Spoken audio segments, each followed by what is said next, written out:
Let's see. If you aren't able to hear me, please let me know in the chat, and I'll get that fixed as soon as I can. I'm going to switch to my left monitor here.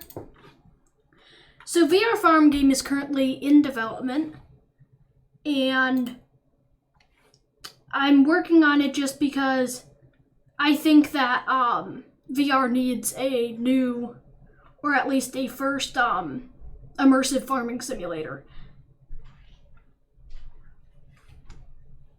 I can hear myself. 1 second. There we go. I had it open in another window. All right. That's hilarious. So I started work on VR Farm Simulator a couple of days ago. And another thing that I kind of wanted to learn when I was starting this was how to create a cross-platform VR game. So I had built VR drum kit for both Oculus Rift and Quest. The Quest version is still in the works, but that really only supports Oculus. And so I was interested in figuring out how I can get one single application to work on Oculus, on the Quest, on Steam VR, if you have Windows Mixed Reality, any of those platforms. And so I came across a few tutorials on using the Unity XR toolkit, which is actually a great way to develop VR games in Unity. It supports, right now, it supports Oculus and Windows Mixed Reality, not to mention Magic Leap and smartphone-based VR. And hopefully there will be Steam VR support coming soon for that. So right now I have built VR Farm Game for both the Rift and the Quest. And you can download them on itch.io, my itch page, picoplanetdev.itch.io/VRFarmGame. Can see that right up in the top of the view. Let's see. There we go, right there. And if you download it on itch, please leave a review. That definitely helps. Also helps get the word out there. If you're on a Quest and you would like to try out VR Farm Game, you can get it on SideQuest. It'll install directly from my GitHub, so you won't need to mess with any APKs. And you'll be able to try out the latest version on your Quest right now. So in terms of this video, I'll probably be working on fixing a few bugs and then adding a few new features. Stuff I want to get to definitely will be fixing an issue with the harvesting the crops. When you harvest a crop, sometimes it makes the crop way too large. Almost so large that you can't grab it. So I'm going to work on fixing that. There was also an issue I encountered with when you grabbed a crop and you put it into the pickup truck right here to sell it at the market. It destroyed and you then didn't get any hands. So you do have some, like, I don't know, grayish hands in here, but they disappear whenever you grab an object. And that's just so that when you grab something that doesn't quite fit into your hand right, it doesn't look strange. So it basically replaces your hand with the object. Let's see if I can show you that. Switching to my left monitor. So my left hand is currently disappeared in this image because it's holding the bucket while my right hand is still there. Well, sometimes if you dropped a crop that you had harvested into the pickup truck and the pickup truck destroys it then so that you can't like drop it in twice and get twice the money, it would then disappear from your hand. And that's never good. So I'm going to work on fixing that. And then by the request of a few people, I'm going to also begin adding animals into the farm. So back here is a nice large area. Looks awesome for cows, sheep, pigs maybe. I bet I should put the pigs in a pig pen like right over there. And then over here is a nice little pond for some ducks. There is a glitch that I need to fix with this here also. Currently, none of these have colliders on them, which means that if you walked into them, you would fall right through.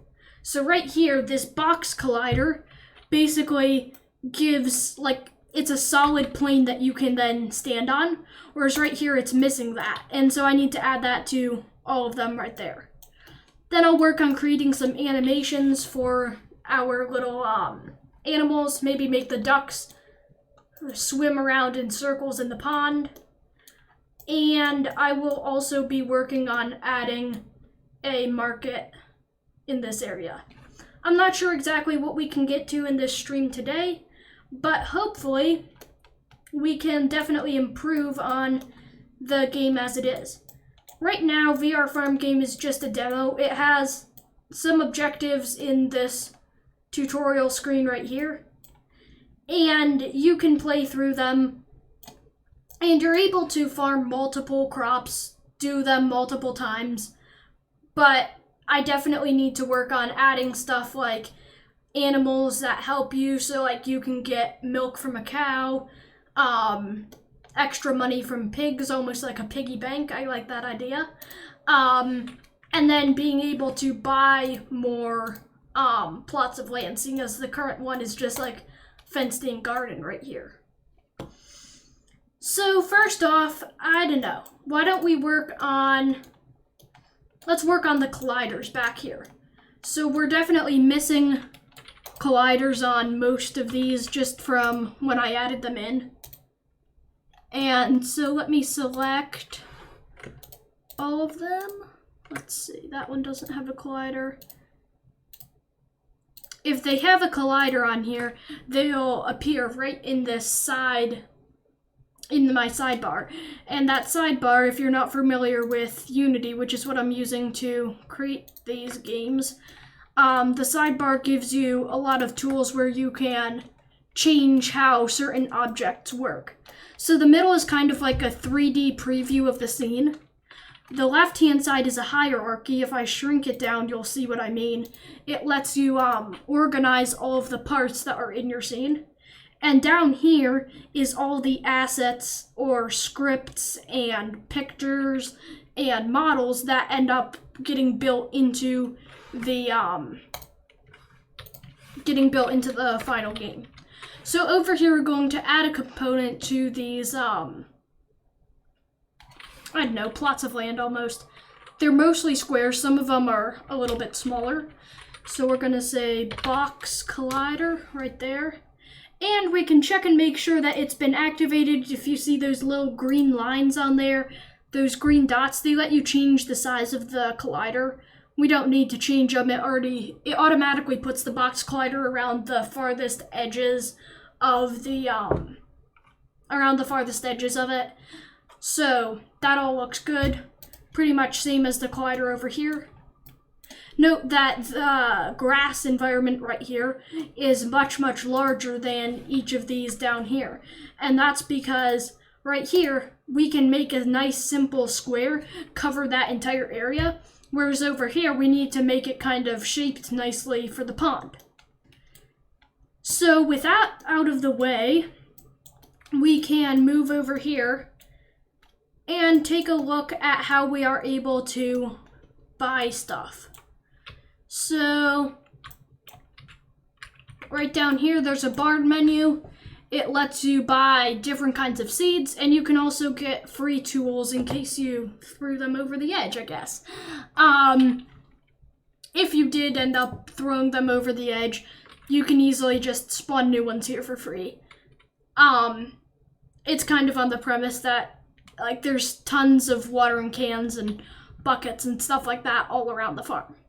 So this eventually is going to be moved, that menu is eventually going to be moved out to one of the market stalls that I'll be putting in over here, which will kind of let you buy seeds and buy animals and stuff like that. That way it doesn't feel like you're just unlocking stuff that's already on your farm. At least now it'll be more like being able to get items from other places. So all of this brown dirt here, they're all nice squares. They can be used with a plantable field. And this plantable field is actually a C# script. C# scripts are pretty much basically like the coding language for Unity. So right here, if we click on this, you can see we have a dirt plowed prefab. A prefab is just like a model, a 3D model like this, that has a couple of extra components attached to it. And then it is nested inside of a plantable area game object. And so in here, the dirt itself doesn't have a collider, the plantable area does. And so this collider right here interacts with this plantable field script, which let me open up my left-hand monitor over here and pop that open. So here's our plantable field script. Is plantable is just a variable that lets us choose whether that should be able to be planted right then or not. That's important for like once you've started growing a crop, you can't plant over it again. Our float for the growing time, a float, if you don't know, is a floating point number. So basically the decimal point can be moved side to side to make like any number of like huge or small, and it includes decimals and stuff like that. Whereas like for example an integer, is only whole numbers. So we have our growing time, which we're able to set in the code manually right there. Or we can set our growing time on our main desktop. Right here with the plantable field, we have that growing time. And so right now I have it set to 10 just because when I'm working on this, I don't want to wait a really long time, like 60 seconds, to build that, basically to make the crop. So let me switch back to my left monitor.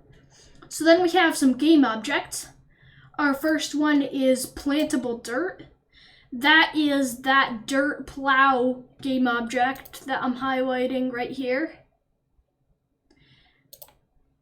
Then our carrots crop, cabbage crop, and corn crop are all game objects that I set manually over here.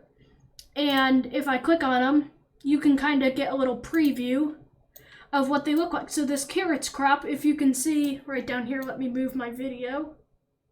Right down here is a preview of the 3D model. You can see how there's a few little carrots in there. I don't know, I drag our crop out. So that's kind of what it looks like. That's what the carrots look like.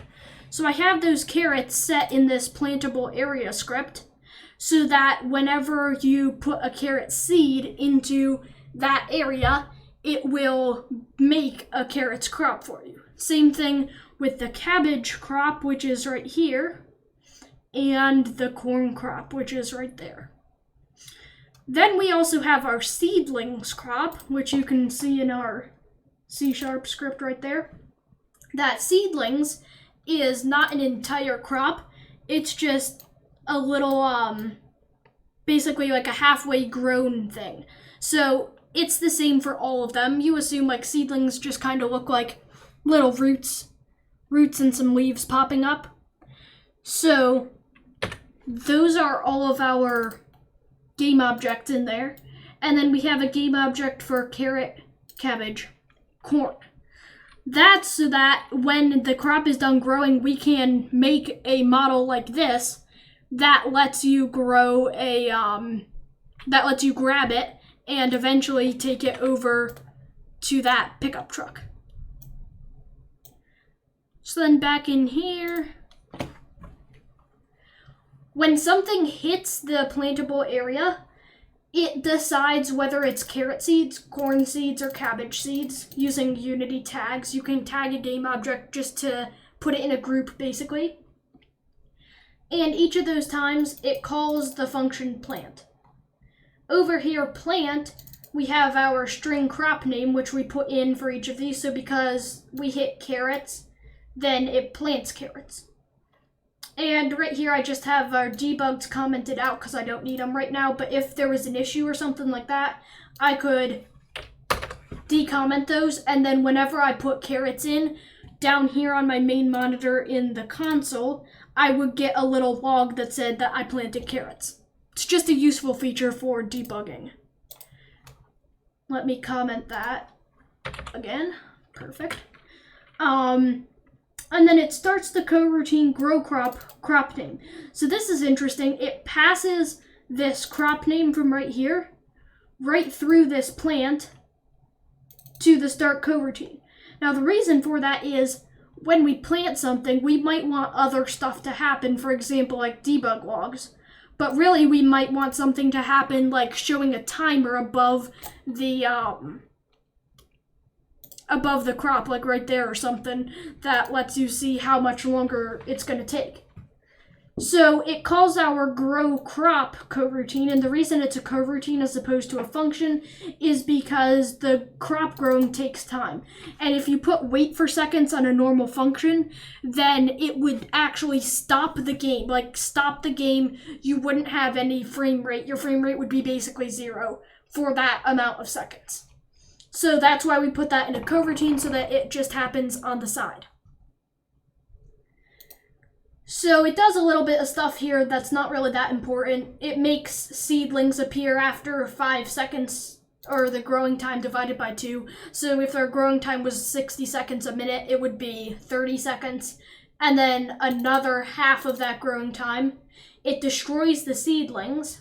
The seedlings are the same for all of them, but what isn't the same then is the crop. So it makes either carrots, corn, or cabbage, and it makes a grabbable carrots, corn, or cabbage.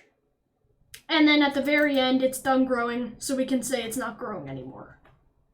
So that's really useful. That's what lets us grab stuff, harvest, all of that. Our harvest function right here is just, it destroys the crop that you made because you've already harvested it. It makes it plantable again, and it shows you that dirt right there. So once you've harvested a crop, you can come over here and put it inside the pickup truck. And so this pickup truck right here, it has a canvas on it that lets you see how much you'll make and lets you sell items. In the future, maybe I'll have something like a randomized price for items every time, kind of like a stock market-y thing. So our pickup truck, when we hit that sell items button right there, our pickup truck has a pickup controller script, which I'm not going to go into. It's pretty simple. This pickup controller basically plays a pickup truck starting sound, which let me see if I can play that for you. If you've played the game, you'll have heard it. Let me see in my studio. All right.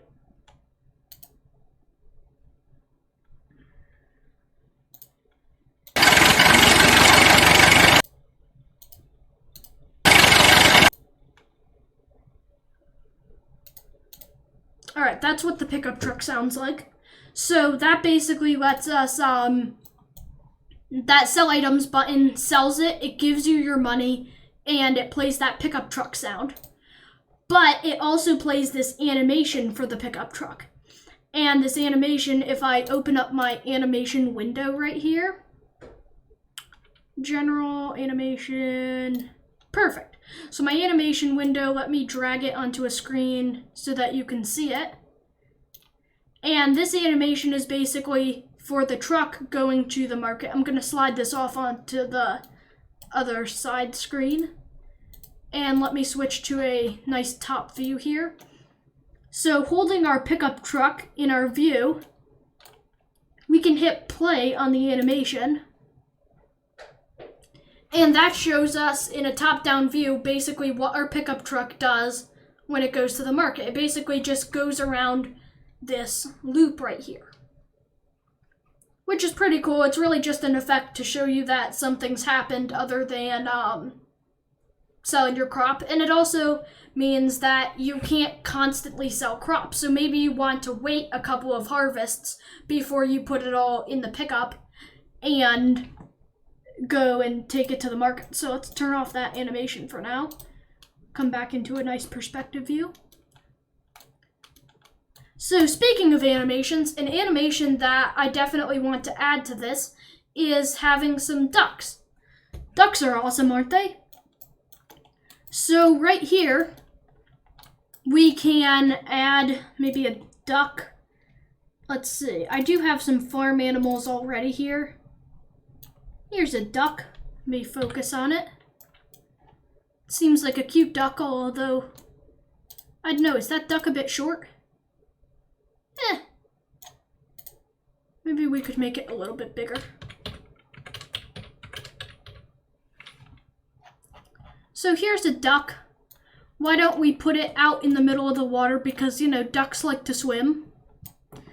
And can rotate it a little bit, something like that. And so why don't we give that duck an animation?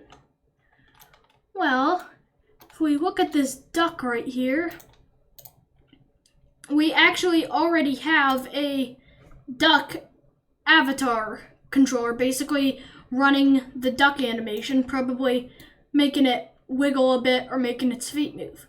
However, we don't have an animation on there that makes the duck swim around in circles on the pond. So why don't we hit our window, bring up our animation window. Let me slide that right here. So we're going to create an animation clip, and we're going to save it in my assets folder, which, remember, holds all the stuff for the game. Can click it in animations, and we'll make animals, and we can call this duck. So now our duck has an animation that we can run it with. So if we click right here and we put in an animation, we can now play our duck animation. Unfortunately, our duck animation doesn't have anything attached to it. It's just a simple duck animation. Now let me go into my debug and make that a legacy one. It simplifies a couple of things here. So if we pop that open again, why don't I put it like right there or something? Or I can bring it down here, that looks nice. So, holding our duck, let's see, duck, there we go.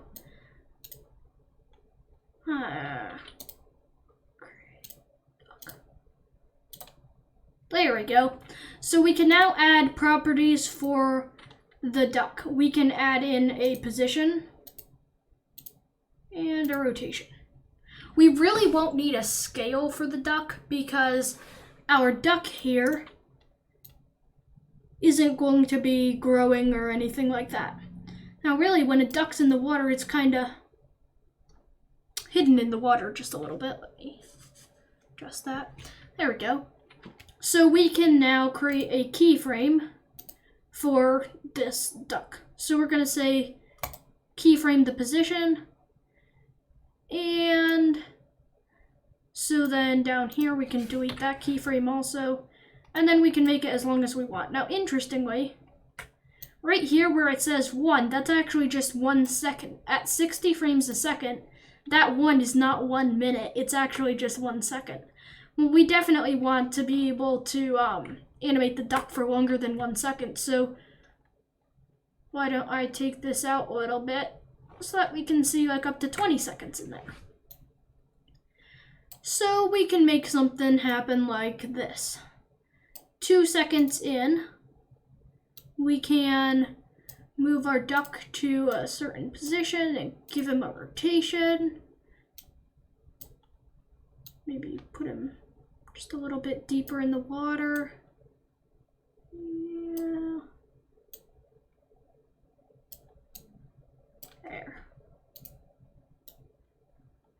Here's our duck. So we can hit add property or create a keyframe.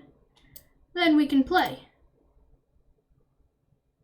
And that's what our duck does so far. So why don't we switch to a top-down view now so that we can see everything about the duck. And so we're going to stop our animation already. So then maybe make it take a little bit longer here and move the duck down to like, I don't know, right here. And make him turn a little bit. So now we can play it. And our duck just kind of lazily bobs around in this pond. And so then maybe there the duck wants to go over to that corner. So we can do that. Slide him over to there. Turn him a bit more. Keyframe. So then from here, duck's done being lazy, he decides to head over to that corner of the pond. So then we can go from right here, maybe make it take a little bit longer. Let's do halfway and make him follow a bit more complex of a path. So we'll slide the duck to like right here-ish, maybe back more in the middle a bit. And we'll make him look like exactly that way. And then from here, you can move the duck right over to there. Turn him a bit.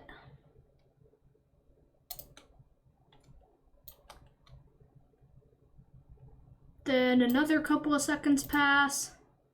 We'll make our duck come to this edge right here. And make him look like that way. Keyframe. So then maybe we just want him to kind of paddle around right there for a second. And then finally we want another keyframe back where the duck began so that we can loop this entire animation. So if we do, let's see, copy our transform right here. The transform is just like position, rotation, and scale all put in one thing. And we'll make it 20 seconds right there, 1200, that way it's right on the frame. And we can say, paste our transform again, keyframe it. So now if we hit play, we have an awesome animation here where our duck just kind of lazily goes around this entire pond. Now, it's not perfect. The duck isn't always looking where he's going. Whoa, that's a hilarious move for the duck. But it works. We have one duck. Once we add a couple of more ducks and move them around a little bit, it'll look great. Now, in our curves, if we see this right here, this basically shows me what a duck, basically what the duck does when we hit the play button. And so you can see the speed that the duck moves. And so we can also move the duck manually like this. And we can also adjust like how he like smooths basically like where he's going. And so then you can see we're able to like right here. Maybe that didn't take as long as I thought it should, and so maybe we just slide all of that way a little bit. Let me adjust that a bit.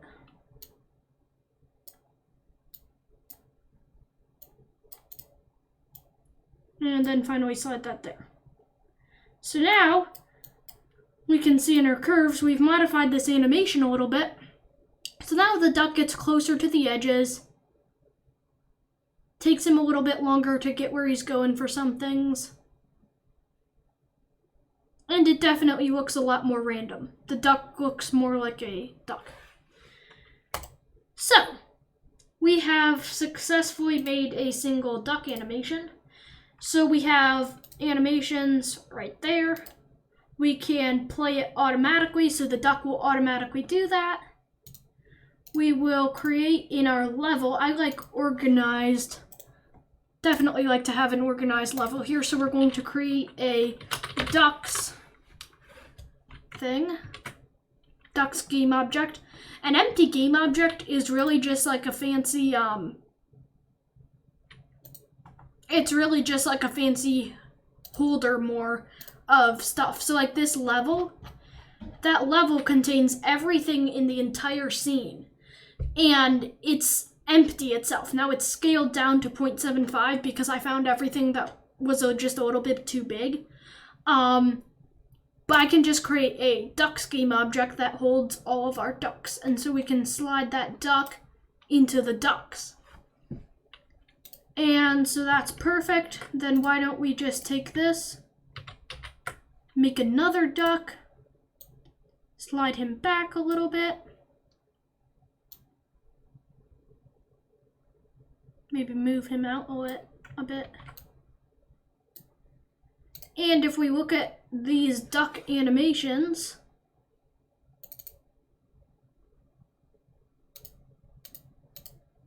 I'm clicking on the wrong thing here, 1 second.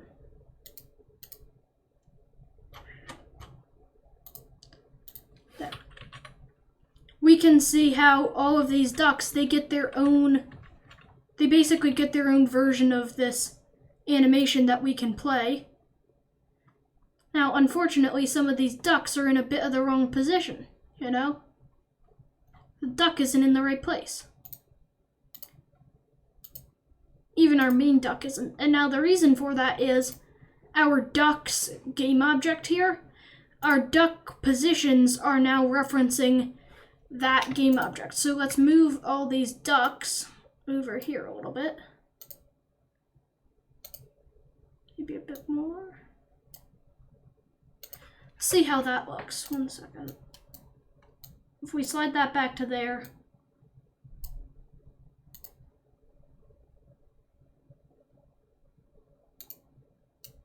definitely still a bit far. So here's what we can do. Can put all of our ducks, we just copy the transform of all of them, make it 0, 0. So now all of our ducks are sitting right there, but if we move them right into the correct position, I need to move them just a bit more. Ducks. So there's that duck. This duck, what's this duck doing? There we go. Ducks are now nearly where we want them to be. Let's see. Oh, so our ducks need to move forward a bit, don't they? Haha. So if we click play on our duck, still could be forward a bit more. There we go. Now, as long as he doesn't go off out of the pond right there, then we're probably good.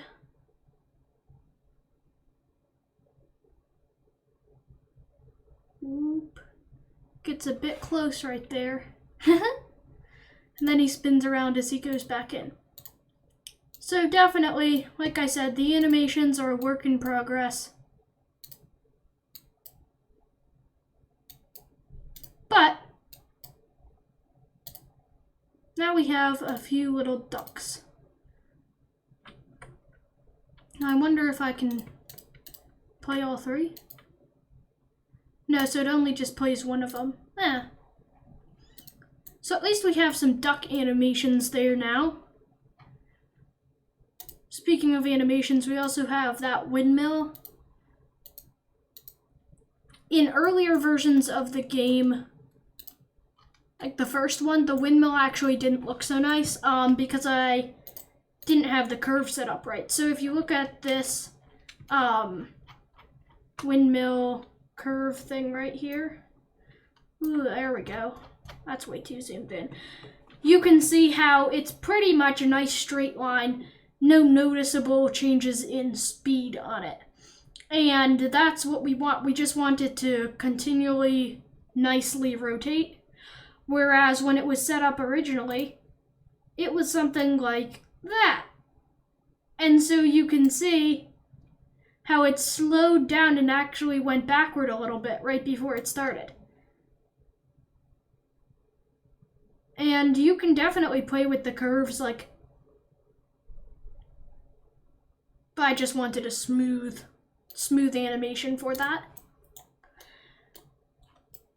So with this, we have our single plantable field area right here. I can duplicate that plantable field if I wanted and maybe make a second one. That would be cool. If I took one of these plots of land and made it plantable. However, we don't currently have any mechanic for like buying that bit of field. However, why don't we do it just for the tutorial?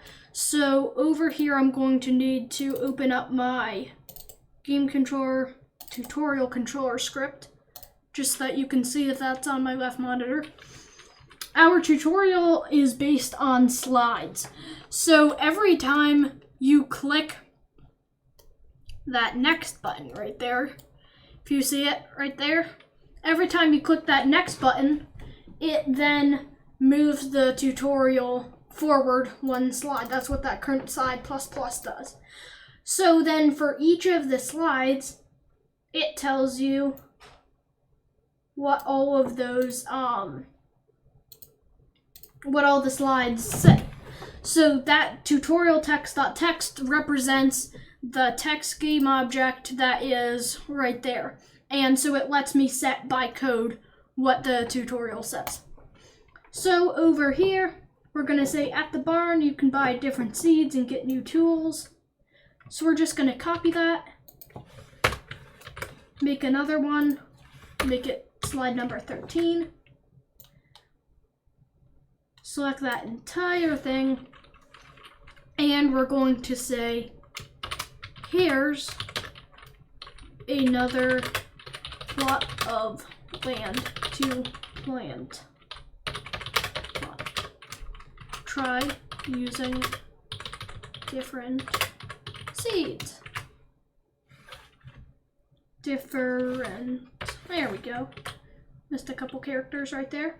So now when you get to the end of the tutorial will end up being that, because that's as far as it goes right now. But that's okay. We can always work on extending that later. So right here, we will need another plantable field. So in our level, let's create an empty. We don't need it in buildings, don't need it there. Let's put it in our, that's gonna take a while. May help scroll it, there we go. We're going to put it in right there. So right in our environment, let's put it like top thing. So if we close our environment so that that's the only thing we can see, we now see that we can make this a plantable area, and we're going to make that one, like that. So what I've done here is just made a new plantable area right there. And then we can select this piece of dirt, and we're gonna let's copy the transform, just so that we can put the other plantable area in the same spot. And why don't we say plantable area, paste. So now we have the correct plantable area location. We have that environment dirt plow. We can just copy that and put it right here. Boom. Now here's the thing. This plantable area doesn't have everything that we want on it. So we're going to need to add a plantable field. And we're gonna make our Goran time 10 again just to be short, and we'll add a box collider. Now, interestingly, our box collider, notice it's right at that corner of the screen. We're gonna need to remove that, add our box collider to this so that we get the right shape, then copy it, remove, and add it right there. Now our box collider's on the plantable area, but takes the shape of that dirt. So then our plantable dirt, we can just say, is going to be the child game object right there. Carrots crop is going to be in our assets. Cabbage. Oops.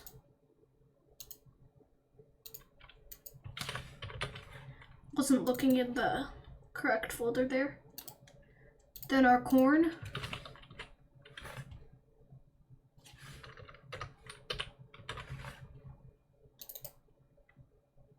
And some seedlings. Now what we also could do is, like we copied that box collider over, we could copy this plantable field, put it right there, and it would autofill everything else. Now the problem is, with copying that over, we're currently using the dirt for that field, so we do need to reassign that. So in our tutorial now, we really don't want this to be active yet, do we? Don't want that to be there yet. So that thing is currently inactive, but we're just going to leave it as active and open up the tutorial controller, which is over on my left monitor. So over here, we're going to need another game object. So we're going to say, let's just copy that.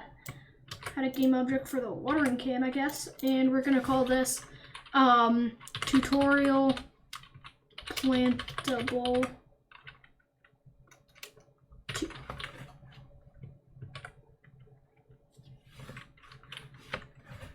Okay.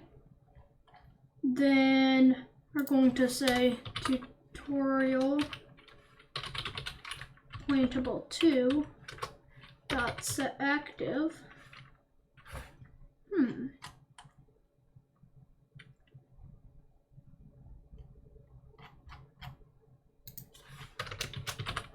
Set active. True. So we do want this to be enabled. Perfect. So now we then have 2 areas, and that's how we'll end up doing it in the end when you actually buy new pieces of crop. It'll just enable that area that you can plant. So we have our set active set to true, and we're definitely going to want to deactivate that dirt under there that you can see. Never want extra game objects, so in fact we might as well just destroy it. So public game object tutorial plantable 2 dirt. No.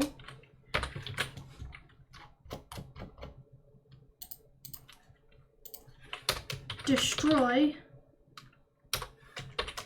tutorial plantable 2 dirt. Awesome.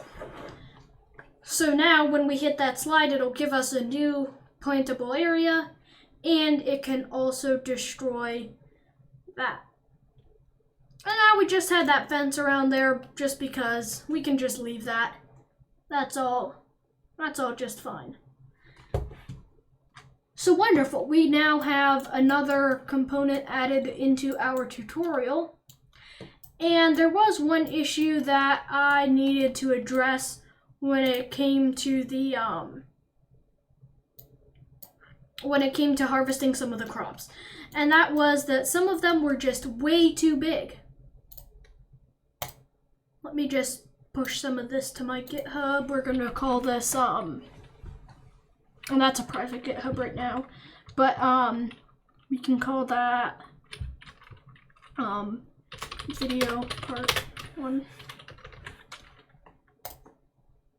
Won't push it right now just for time's sake. but let's disable that. And we will also need to go into our farmer, see our tutorial controller right here. So our plantable number 2 is going to be right there. And the dirt that is under the plantable 2 happens to be environment dirt number 3. So let's head back to our tutorial controller. Find it, environment dirt. There it is, 3. And so it'll destroy that. That's perfect. Now, here was the issue. When we added some corn here, grabbable, look at the size of that. That thing's huge. There's no way you can carry that. Whoa. What's it hitting my period? There we go. So that puts it at a much more manageable size. Let's make sure it's still set as our zeros in the prefab. So we know that 0.5 will work. So why don't we just say 0.5, 0.5 by 0.5. Awesome. And now that's set up and, whoops, I wanted to drag that out. That seems a little bit big also, but not too big. So we'll just make it 0.75, 0.75. See that? So we can just take that. Basically, when you pull out a prefab, and you can either do a like you can override the prefab like that, or you can edit the prefab directly, which is what I prefer doing because sometimes when you override the prefab, it messes something else in the prefab up that you don't remember changing. So that fixes both of those. Right? So carrot, corn. All those look good. Notice that they just have simple box colliders on them. That definitely keeps things simple and is really important for Quest, because on the Quest you definitely don't want to be incurring too much power in just physics. Something interesting I want to share with the hands is if you are grabbing something and, for example, you put it, like you hold it on the other side of this fence and you try and pull it through, it won't pull through until you're like, I don't know, halfway across that field. And that's just because I have all of these grabbables set to use velocity tracking. And so instead of just updating the position every time to equal the position of your hands, what it actually does is take physics into account. So something will still hit other objects when you're holding it, which I think is that's definitely a really helpful feature. It makes it more realistic. So I'm going to test that out and see how it works. Let me open up my Oculus software. And, oh, come on. Here we go. I have a Rift S. In the meantime, I'm going to take a look at that. I will say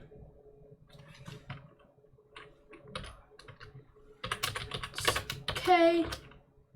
Hey Nats, thanks for your question.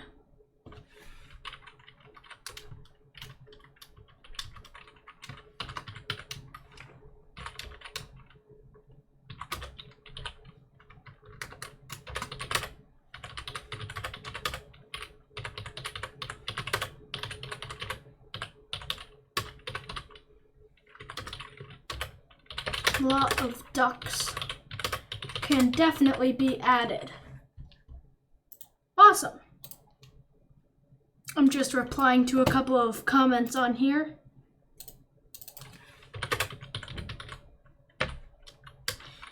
Each duck right now uses that preset movement pattern. It pretty much just goes around in the circle that that I predefined. However, I can add something where it randomly picks a place for the duck to go, and every duck will then pick a random place.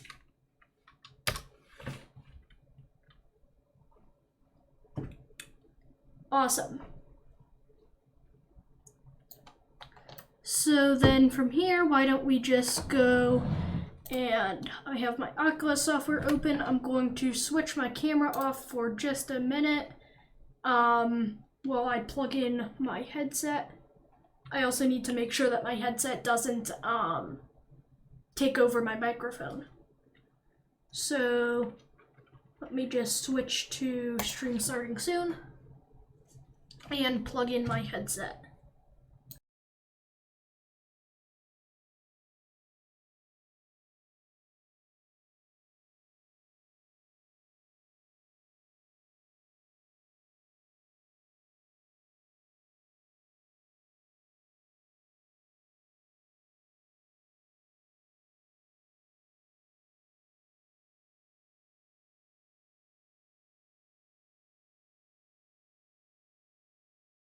Alright, my headset is plugged in. Let's make sure that it's active right now. Yes, it is. Perfect. I can grab my controllers and let's give this a try. So we'll have my speaker on. Let's switch back to my main desktop. Have my headphones off right now. Desktop audio is going to be our default right there. And our microphone is still on there. Perfect. Awesome. So let's hit play. Why don't I set it to maximize so that you can see it better? And we can see how this goes. All right. So it doesn't seem like you can hear this. There we go. If we can hear that farm music now, that's perfect. I used some AI generated farm music. And why don't I turn off my camera temporarily?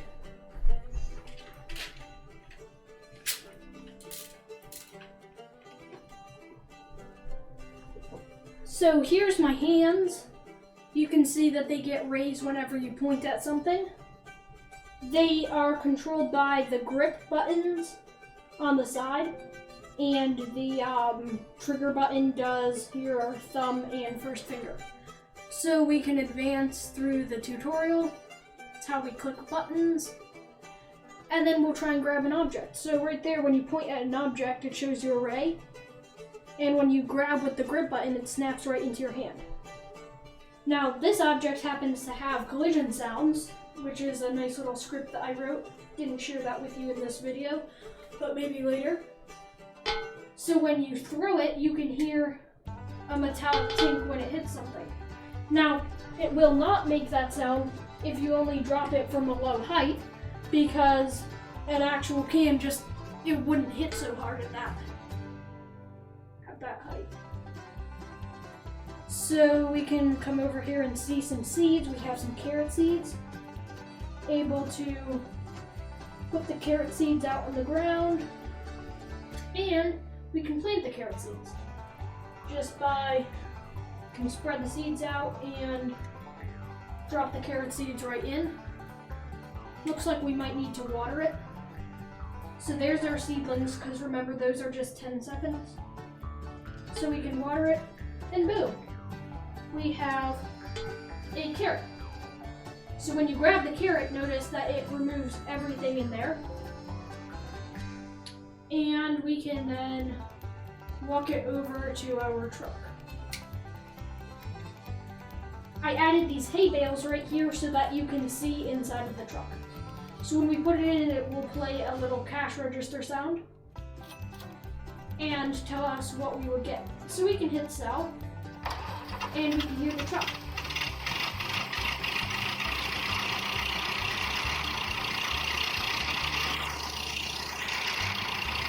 Awesome. So that'll be back. There's actually a hilarious animation that happens when the truck comes back right here. It spins around the wrong way. And slides back in. So we can head back over here.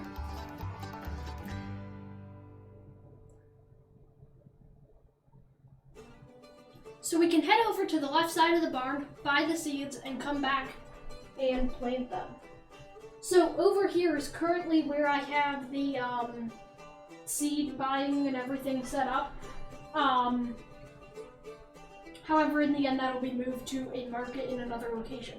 So here we can get rusty buckets, which do have collision sounds. We can get watering cans, and we can buy more seeds. So why don't we buy some cabbage this time? You can see it says cabbage right on there. Now notice the cabbage seeds much larger. That's still a bug I do need to fix, is sometimes they spew out a little bit odd, depending on what angle you're holding them. So we can put some cabbage seeds down and grow the cabbage, grab a watering can. In the end, the goal of this will be you upgrade and buy more plots of land and all that. So there's our cabbage. We have all this cabbage here, represented by that one cabbage that we can then head over and put in the truck. Now you might wonder where we can see the amount of money that we have, because that only shows the amount of money that you would get when you sell the item. So you can see that we would get $7.50, $7.50, but on your left hand you have a watch, and so that's activated by the like the menu button basically on whatever your left controller is, and it shows you how much cash you have.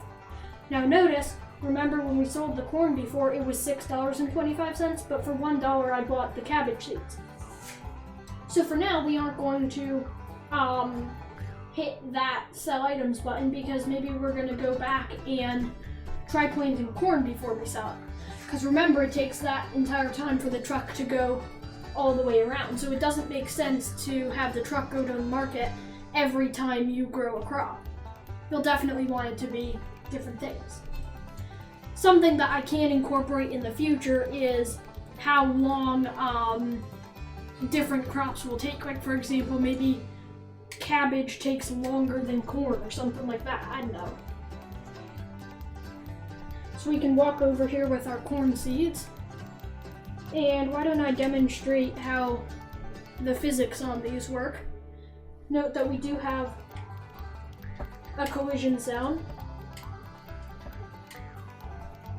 And if we grab something while aiming it through the fence, do you see how it sticks back there?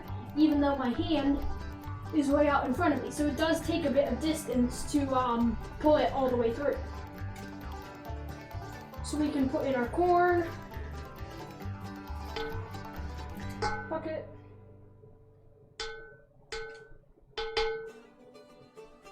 And so then there is our corn. Now, we grab that. Trick is going to be finding there. There's our grabbable corn. Still rather large, but that's good. And it's kind of cool that we can walk through the corn when we grow it.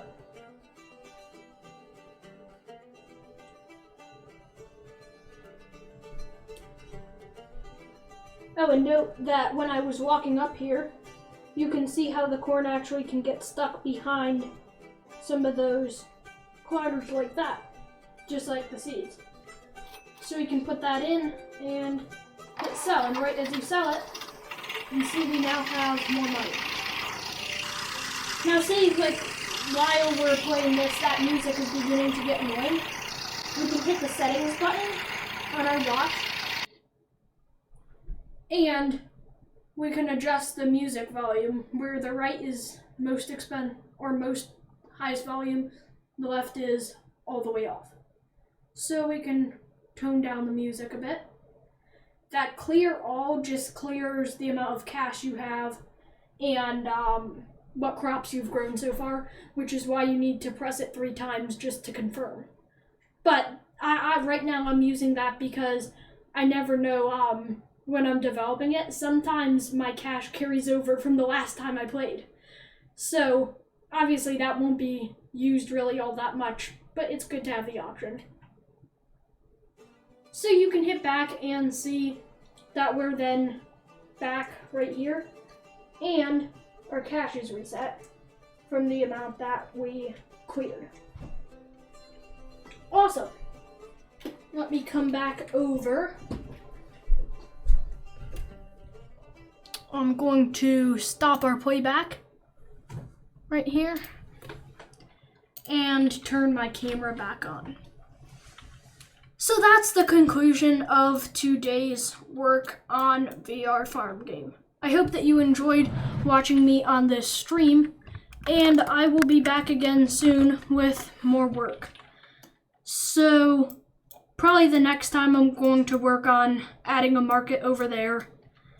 Going to add some cows out here. The cows will definitely have a way to milk them.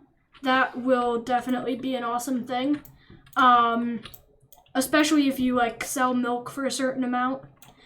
There will at some point be chickens over here in our chicken coop area that just run around, and maybe they'll deposit eggs like right there, and you'll need to do a task like grabbing all of the eggs and safely carrying them back over somewhere where you can package them into egg cartons, because no one buys like a single egg, they have to buy it in a carton. So packaging eggs into an egg carton would be something. Maybe turning corn into popcorn, that would be a cool thing. Milk might need bottled, so you might get milk in that rusty bucket that's right there. Collect milk in there, but then you need to still bottle the milk, pour the milk into the bottle, something cool like that. So I hope you enjoyed today's live stream. If you haven't already, grab VR Farm Game on itch. Click the like and subscribe button if you like this video. And let me know in the comments or in the feedback what you thought. Thank you, and I'll see you again soon.